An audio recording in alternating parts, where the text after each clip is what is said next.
friends, my name is Maylin and welcome back to my channel. I'm a flutist, music teacher, and performer located in the city of Toronto, Canada, and this is my series where we learn how to play the flute from scratch. So thank you again for joining me here today. As always, if you have any questions about the video, please feel free to drop them in the comment section down below. Also, if you are having any issues with practicing, you just don't have any way to get motivated and you need a few easy steps to follow, then feel free to check out my free practice guide, of course located in the description down below. It gives you 8 easy steps to follow to help you to get more productive practice sessions in. So thank you again for joining me here today. In today's video, we'll be learning about a new concept, and that's going to be canons, and then we'll also be continuing to practice in G major. So if you're interested, then just keep watching.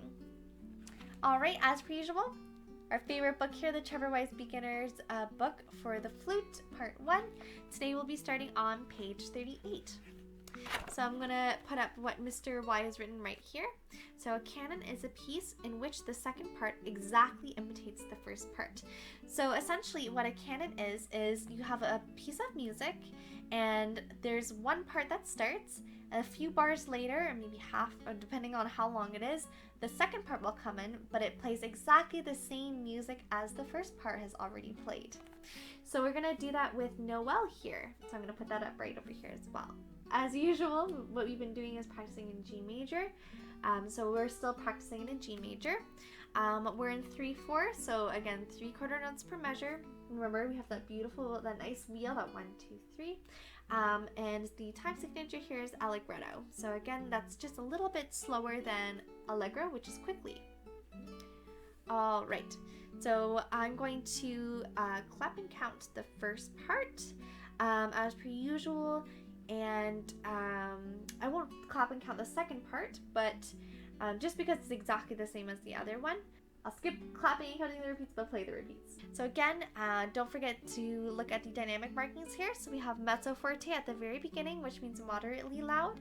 And then we get to the 1, 2, 3, 4, 5th bar there, and that's going to be forte in the first line. And then in the second line, we're starting piano, which means softly. And then again, in the 1, 2, 3, 4, 5th bar of that line as well, we get to forte again. All right, so we're going to count. I'm going to count it a little bit slower than I would actually play it, but I'll play it at the concert tempo. So I'm going to count it at 1, 2, 3, 1, 2, 3, 1, 2, 3, 1, 2, 3, 1, 2, 3, 1, 2, 3, 1, 2, 3, 1, 2, 3, 1, 2, 3, 1, 2, 3, 1, 2, and 3, 1, 2, 3, 1, 2, and 3, 1, 2, 3, 1, 2, and 3, 1, 2, 3, 1, 2, 3, 1, 2, 3. Alright, so this one might be a little bit tricky to count, so feel free to take it even slower. If you want to, you can go into the video settings here by clicking the little gear and click the slow down, so maybe slow down by 0.75, and see if that will help you with the tempo. Okay, so what I'm going to do is I'm going to play the first part with both the repeats. But with the second part, what I'm going to do, rather than playing the clap and count, just because it is exactly the same rhythm, what I'm going to do is I'm actually going to superimpose me playing the duet together. This is my first time doing that, so we'll see how it goes. Alright, so I'm going to take it at that same tempo. 1, 2, 3, 1, 2, 3.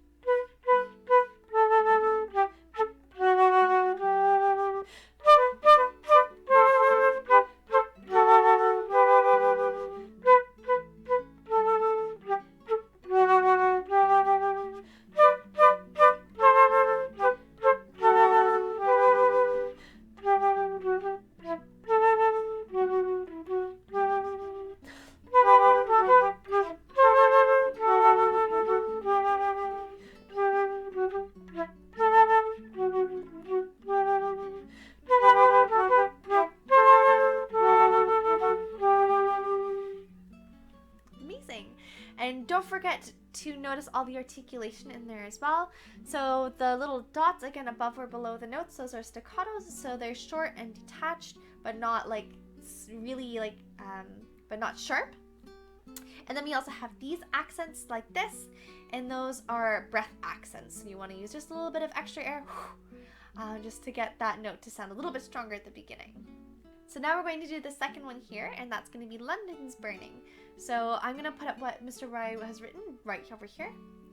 So he says, this is a round. Player 2 starts when player 1 reaches the figure 2. Player 3 starts when player 1 reaches figure 3, and so on. Keep repeating until tired of it. So this one you can have multiple players going at once. So whenever you see the numbers, that's when you would start at the very beginning of the music. So what we're going to do is we're just going to clap and count as usual, and then I'll try and put an example here where I stack myself playing that same thing, and I'll have it starting at the second part, the third number, and the fourth number. All right, so we're in 3/4. Again, G major. We have that repeat. So I'll repeat as many times. I'm just going to repeat it twice just so that you can hear what the canon's supposed to sound like. And otherwise, that's it. All right.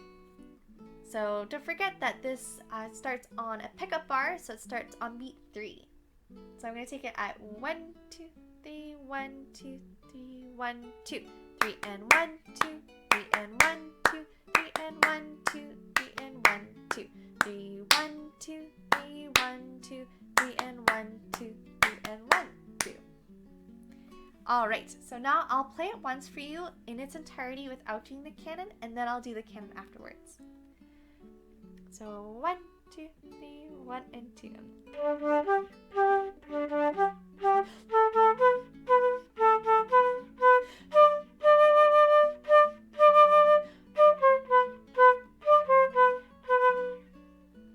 All right, so that's it, and now I'm going to put the canon up right here.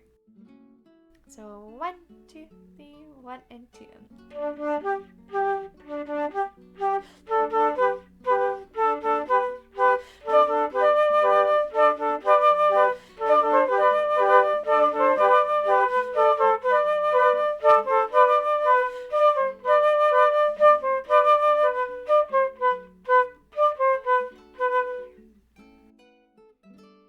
Amazing, yeah. So I hope that you enjoyed that, and you could definitely join along as well and try joining in the canon by starting first and then having me play, or you can also try and join in on the second part, the third part, or the fourth part with that last recording. So for the last thing that we're doing today, I'm actually going to be jumping to page 40, and we're going to be doing the German dance by Schubert, which is going to be really beautiful. So this one is again another duet. So I'll play the first part and the second part for you. Sorry, I'll put it up right here first. So here again we're in G major for the last time here. We look at the time signature 3/4. So again 3/4 notes per measure. The time in tempo marking, is grazioso. So that means gracefully, and we're starting at a piano, and there's another little marking there that tells us how we want to play our piano. So that means right there is written dolce, which means sweetly. So it should have a very beautiful sweet sound. All right, so I'm going to again start by doing the clap and count. I will not clap the repeats, however, I will play them just as per usual. And please notice again that we're starting on an incomplete bar, also known as a pickup bar, and we're starting on the third beat. So I'm going to take it 1, 2, 3, 1, 2, 3, 1, 2, and 3, 1, 2, 3, 1, 2, 3, 1, 2, 3, 1, 2, and 3, 1, 2, 3, 1, 2, 3, 1, 2, 3, 1, 2, and 3, 1, 2, and 3, 1, 2, and 3, 1, 2, 3, 1, 2, and 3, 1, 2, 3, 1, 2, 3, 1, 2. All right, and now I'll play it for you.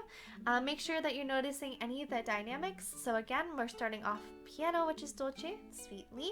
We also have a crescendo, so we see that in the third and fourth bar. Although it doesn't tell us exactly where we want to crescendo to, that's up to you to make the decision. Maybe you want to crescendo to a mezzo piano, maybe you want to crescendo to a mezzo forte. It's up to you. Even if you want to crescendo to a forte, just make sure that you come back down to piano on the 1, 2, 3, 4th complete bar there.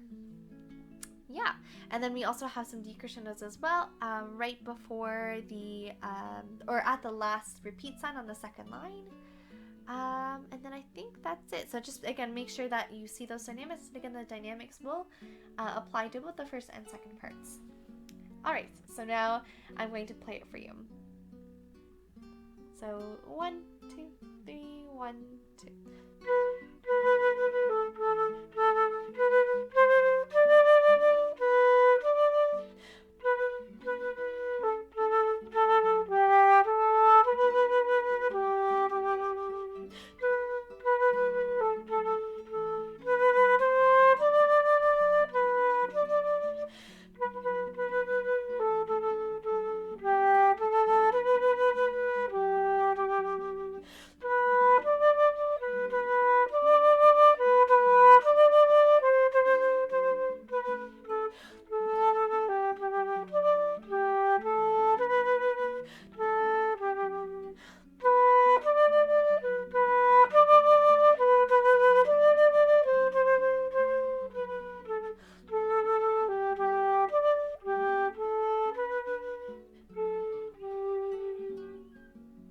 So the second part, I'm not going to do the clapping count just because I think it's so similar to the first part. There's just a few places where it changes in variation. So for example, I'm looking at the second line, the second bar before the repeat. We have a rest there, a quarter rest, rather than playing another G. And then make sure that you do notice the accidentals. So we have F naturals, and we also have some G sharps as well in the second line. So if you look at that second line, second half, that's so where the second repeats. Lots of seconds here. We see that we have F naturals there, and then in the last line we have a G sharp, that one G sharp in the second bar, and then it goes back to G natural. So just a reminder for the fingering for G sharp. So this is G. All you're going to do is add that little golf club there. So that's going to make it G sharp. Alright, so now I'm going to play it with the repeats as well. 1, 2, 3, 1, 2.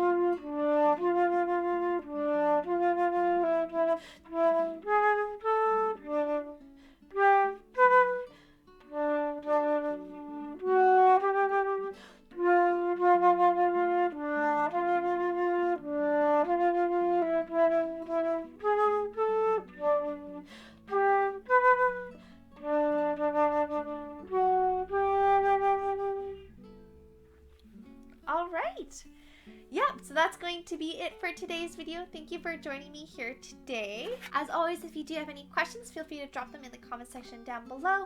And if you are having any issues practicing, check out my free practice guide, also located in the description down below. And in next week's video, we'll be practicing in G minor rather than G major. So if you're excited, please let me know. Also, be sure to click a like and subscribe. I always forget to ask that. So if you like anything, you want to follow me, you're looking for more notifications, like and subscribe. Thank you so much for joining me here today, and as always, happy fluting!